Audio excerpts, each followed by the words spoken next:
أعوذ بالله من الشيطان الرجيم. بسم الله الرحمن الرحيم.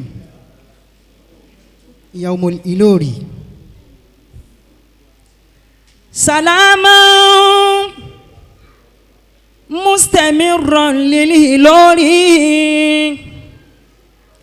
ومغفرة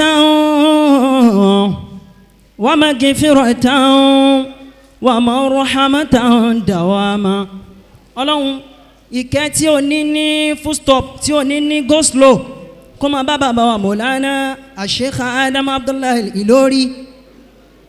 Tarabbayna jami'an fi yadayhi wa sirna ummatan fukina al-anama. Bàbá kọ́ wa adẹ̀gbà kíkọ́ gbogbo tí ń jẹ́ ọmọ Markaz wa sirna ummatan fukina al-anama. Ọmọ Markaz àwa dàbí kìnìún lójú gbogbo àwọn tí wọ́n bá rí wa tán bá ti rí ọmọ Markaz tí ń bọ̀ báyìí wọ́n ní àwọn wèrè yẹn ní ń bọ̀ níbi mímọ́ o ẹ má takò wọ́n o àwọn ọmọ Markaz ní iṣẹ́ wọ bàbá wa ní. àbẹ́yìnà ànúdí alájìrà hákàn ó tọ́ fún wa ká san ẹ̀san dáadáa tí bàbá wa Sheikh Adam tí wọ́n ṣe ó tọ́ fún wa liman jahada fa'u qalil yatama. gbogbo ẹni tí ò ní bàbá tí ó ti rò pé ayé wọn ò lè dá mọ́ bàbá wa Sheikh Adam wọ́n sọ wọ́n déèyàn. wàlám nas'am minat taqdiri sáàmà àníkàgàrà láti mọ̀ yín bàbá wa Sheikh Adam liman nafa shafa'ata wal khisama liman nafa shafa'ata wal khisama fakhallif fi darati mudiran habiballahi man wala limaqama. Bàbá wa Mawlana Sheikh Habiballahi Adam Abdullahi Al-Ilori bàbá wa gbáyé náà ní gbígbáyé kan tó tọ́ wọ́n sì rí ṣe bẹ́ẹ̀. adibum mustaqillum mustahiqum bikulli sifatihi shaddal hizama. ó tọ́ káròyìn bàbá wa torí wípé bàbá wa Sheikh Adam shaddal hizama àwọn ni ẹni tó jásí pé gbogbo tí ń jẹ́ dáadáa ó kún sára wọn. وليس مبدلا بثراش شيخي رئيس محسن يحيى دواما. bàbá wa Sheikh Adam wọ́n máa sàmì lọ ní toríṣẹ́ tí wọ́n ṣe láàrin wa kò tọ́ sí wípé ká yóò gbàgbé wọn.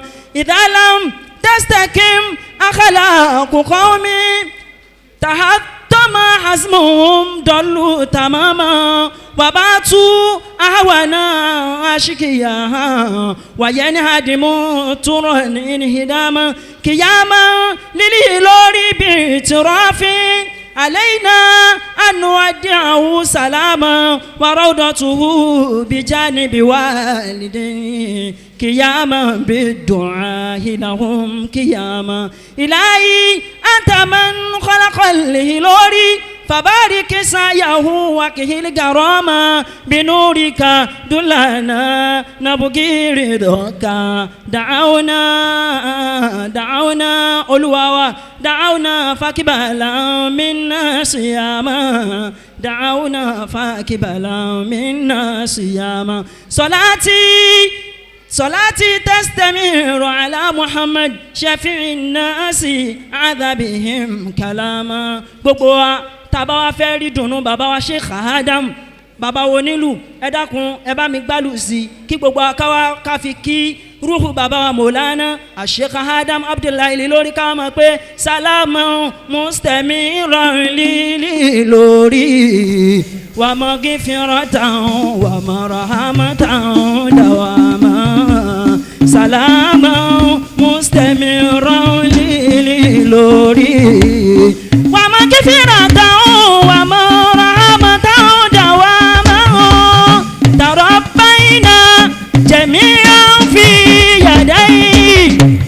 وسرنا أمة فكنا لأناما تفقى بل تعالى بالمسايا ومما لم يروا فيه تسامى تتلي مدينة له سمع وخطا ومركز تبقى واستقامة. فمسكنا لجهالة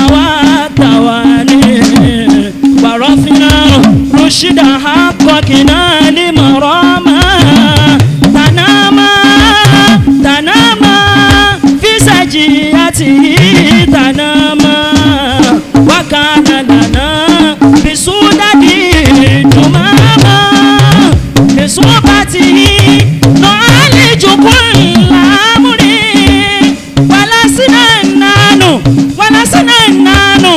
طلابا لهما ولسنا النان طلابا لهما ويا سلاما مستمرا للوري سلاما مستمرا للوري ومغفرة ومرحمة دواما فخلف في دارته مديرا فخلف في دارته مديرا حبيب الله من والى لمقاما أديب مستقل مستحق بكل صفاته شد الحزام بكل صفاته شد الحزام. السلام عليكم ورحمة الله وبركاته. bàbá. ẹ bá ń gbọ́ lọ́n tóbi.